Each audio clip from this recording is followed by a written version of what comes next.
사실 여자친구가 자취를 하는데 술까지 마시고 같이 잠까지 잤다고 하네요. 근데 지금 다시 너무 만나고 싶습니다. 바람핀 상대를 내가 오히려 더 원하게 되고 진짜 상대방이 주는 어줍지 않은 사랑에도 감동하고 메일로 사연이 와가지고요. 메일 사연 한번 상담 한번 진행해 볼게요. 안녕하세요. 24살 대학생입니다. 여자친구랑 헤어졌습니다. 이별을 하게 된 이유는 원래 헤어져 있던 상태에서 제가 다시 붙잡았고 다시 만나자고 했습니다. 근데 그날의 여자친구가 전전 남친과 밤 약속이 잡혔다고 하더라고요.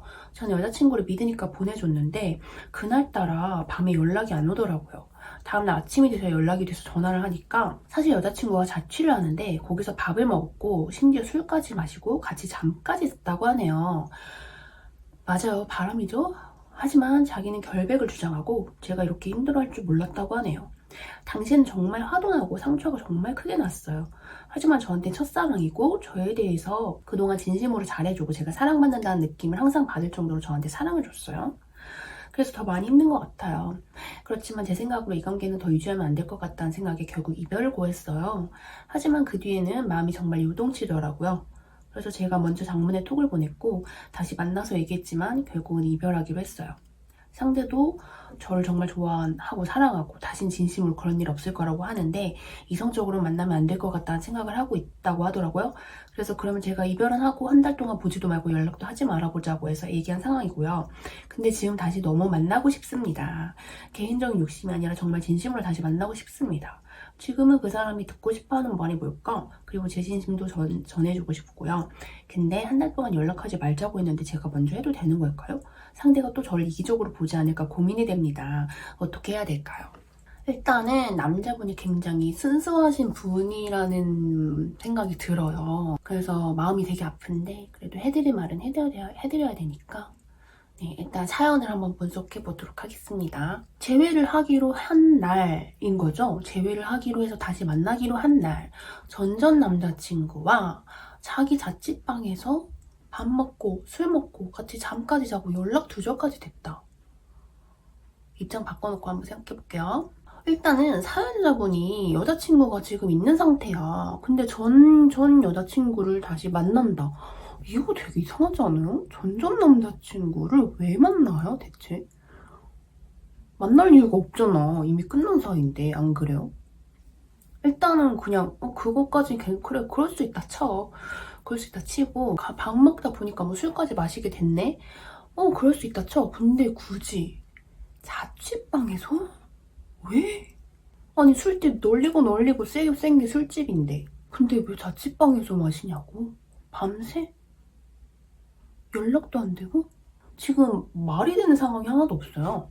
근데 여기서 문제는 여자친구분이 용서를 막 빌고 막 매달려서 다시 만나자 하는 것도 아니고 지금 여자분은 오히려 이별을 고했죠? 헤어지자고 했죠? 근데 사연자분이 다시 만나고 싶어 하시는 거잖아요. 이 심리가 뭔지 아세요? 이게 정말 이성적으로는 말이 안 되는데 이거는 저도 겪어본 경험이기 때문에 말씀을 드리는 거예요. 바람핀 상대를 내가 오히려 더 원하게 되고 더 잡게 되고 더 매달리게 되고 더 원하게 된다. 이 심리가 뭔지 아세요? 일단 저의 경험을 말씀드리면 제가 이전에 영상을 올린 적이 있어요. 바람을 목격한 썰에 대해서 얘기를 해드렸죠. 근데 거기서 이제 그 사건의 마무리가 어떻게 됐는지는 제가 말씀을 안 드렸는데 지금 말씀을 드려보자면 일단 그 사건을 겪고 나서 저는 집에 왔어요. 집에 와서 그 사람한테 연락을 했죠. 전화를 해서 얘기를 하다가 그 상대방이 먼저 저한테 헤어지자고 했어요. 그러니까 적반하장으로 자기가 바람핀 그 상대방이 저한테 헤어지자고. 바람핀 거 맞으니까 헤어지자고. 그렇게 얘기를 했는데 너무 어이가 없었죠. 너무 어이가 없고 화가 나고 아니 지금 매달려야 될 사람이 적반하장으로 나한테 헤어지자고 해? 네가 뭔데? 네가 감히? 약간 이런 생각이 많이 들었는데 근데 이게 시간이 조금만 지나잖아요. 이게 시간이 조금 지나서 내가 생각을 거듭할수록 내가 이 사람을 잡고 싶다, 잡아야겠다는 생각이 강해져요. 이게 울고불고 매달려야 되는 상대는 사실 상대방이란 말이죠. 왜냐면 상대방이 바람을 피고 잘못을 한 거니까. 근데 칼자루가 나한테 있어야 되는데 그 칼자루가 상대방한테 갑자기 간 거예요. 그러니까 너무 어이가 없는 상황인 거예요. 그러니까 그 상황을 맞닥뜨리면 이 마음이 너무 요동치고 막 힘들어요. 이게 어떻게 된 상황이지? 지금 나한테 무릎 꿇고 울며빌며 매달리고 잘못했다고 용서를 구해도 내가 봐줄까 말까인데 오히려 지가 헤어지자고 해? 거기서 오는 마음의 혼란이 엄청 크단 말이죠. 제가 예전에도 비슷한 말 한 적이 있는 것 같은데 사람이 그 어떤 사람한테서 되게 그 사람이 힘든 연애를 할 때 있잖아요. 힘든 연애를 할 때는 모든 순간이 다 힘들진 않아요. 사람이 힘들었다가 너무 이 사람이 나를 힘들게 했다가 그 다음에 또 좋게 해줬다가 행복했다가 이게 반복이 되죠. 이 롤러코스터를 탄단 말이죠. 이 롤러코스터를 타면 사람이 이게 막 엄청 긴장했다가 또 이게 긴장이 풀어졌다가 이걸 반복하다 보면 내가 이 사람을 진짜 너무 사랑하나 보다. 얼마나 사랑하면 내가 마음이 이렇게 힘들까 이 사람 때문에 이렇게 생각을 하게 돼요. 나도 모르게. 그래서 이 사람이 사실은 그냥 단순히 나를 힘들게 하는 사람이야. 감정적으로 힘들게 하는 사람임에도 불구하고 내 평생의 사랑, 내 love of my life 막 이렇게 생각을 하게 된단 말이죠. 어떻게 보면 약간 착각? 사랑하는 것 같다는 착각? 그런 얘기 있잖아요. 왜 소개팅하거나 처음 만난 잘 되고 싶은 사람이랑은 높은 곳에 올라가거나 놀이기구를 타거나 그러면은 이 심장이 빨리 뛰는 게 내가 사랑이라고 착각해서 그 사람과 사랑에 빠질 확률이 높다. 똑같은 거지. 그 사람 때문에 힘든 건데 사실 힘든 거를 내가 사랑으로 착각한다. 그래서 그런 상황이지 않을까 싶어요. 그리고 또 그런 것도 있을 것 같은 게 일단 우리가 이별을 할 때는 보통 외부에 경쟁자가 없잖아요. 근데 지금 이렇게 바람을 핀 상태나 바람이 걸린 상태, 뭐 상대방이 바람을 핀 상태 뭐 이런 거는 어떤 제3의 경쟁자가 등장을 하는 거거든요. 여기도 전전남친이라는 경쟁자가 등장을 한 거잖아요.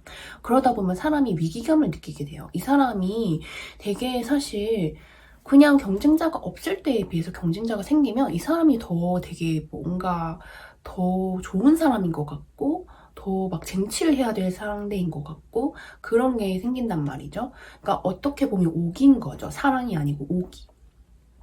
그런 심리도 어느 정도 있을 거라고 생각이 들어요. 그리고 그 상대한테 이 힘든 마음 있죠. 지금의 너무 힘들고 그 사람 때문에 힘든 마음을 보상받고 싶어지는 심리가 생겨요. 사실 위로는 뭐 다른 사람한테 받아도 되고 친구한테 받아도 되고 하지만 결국에는 내 마음에 상처를 준 사람한테 이 상처를 치유받고 싶단 말이죠. 그래서 그런 보상 심리도 어느 정도 있을 것이다. 그래서 지금에서야 그때를 되돌이켜보면은 그때 그 내 마음은 사랑이 아니었고 단순한 오기였다라는 걸 알거든요. 근데 그때 당시에는 모르죠. 그때는 저도 몰랐으니까. 그래서 그때 저는 어떻게 했냐면 제가 매달렸어요. 제가 매달려서 다시 재회를 했고 근데 그 바람 비슷한 그런 문제가 반복이 됐고 그 다음번에는 이제 핸드폰에서 소개팅 어플로 여자랑 대화를 한 그것도 한 명이 아니고 여러 명 그런 것도 제가 발견을 한 적이 있고 그리고 결국에는 헤어지게 됐다. 결국에는 이런저런 것들이 다 쌓여서 결국에는 이별을 하게 된다. 그런 상대랑은 결국에는 사실 헤어지게 되는 것 같아요. 그래서 어차피 결론은 그런 사람이랑은 결국은 결론이 정해져 있어요. 헤어지게 된다. 근데 지금 사연자분이 너무 힘들고 다시 만나고 싶고 지금 당장에 내가 그 사람과 헤어지는 게 너무 힘들다 라고 말을 하신다면 일단은 그 사람은 언젠가는 헤어질 인연이다 라는 걸 좀 염두를 일단 해두시고요.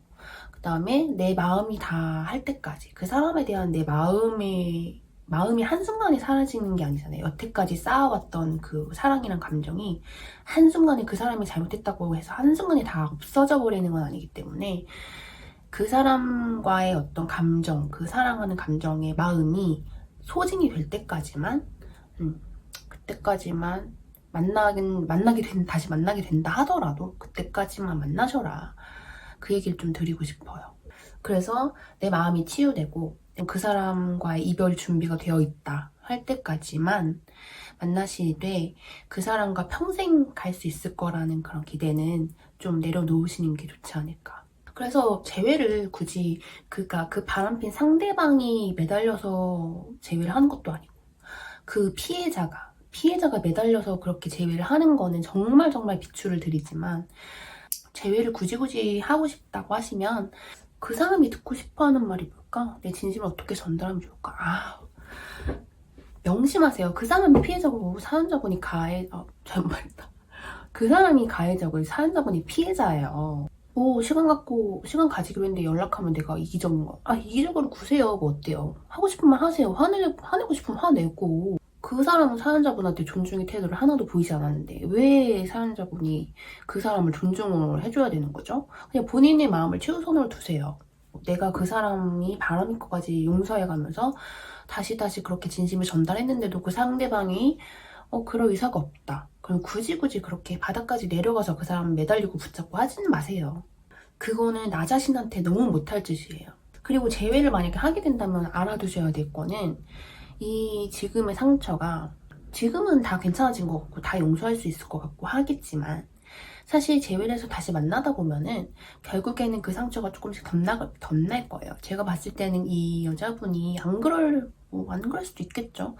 근데 이 여자분으로 인해서 저는 그 상처가 계속 덧날 것 같다는 생각이 들거든요. 그리고 그 여자분이 원인이 아니라 하더라도 내가 그때 그 상대방이 바람폈던 그게 자꾸만 생각나서 내가 스스로 내 상처를 계속 덧나게 하기도 해요. 그래서 그 재회를 통해서 본인이 더 아플 거라는 거는 분명히 염두를 해두셔야 됩니다. 각오를 해두셔야 됩니다. 그리고 아직 24살이잖아요. 아직 젊어. 아직 어려. 본인을 더 많이 사랑해주고 더 충분하게 사랑해줄 사람들이 아직 세고 셌습니다. 그걸 아셔야 돼요. 내가 나를 소중하게 여기지 않으면요, 진짜 상대방이 주는 어줍지 않은 사랑에도 감동하고 거기에 충성을 하게 돼요, 사람이. 그러니까 제 말 꼭 참고하시고 조금이라도 조언이 됐으면 좋겠네요. 그래서 오늘 사연자분이 아니더라도 바람으로 인한 이별로 힘들어하고 계신 분들한테는 좀 도움이 되셨기를 바라면서, 긴 영상 오늘도 시청해주셔서 감사드리고, 그리고 다음번에 또 좋은 영상 들고 오겠습니다. 그럼 다음에 또 만나요.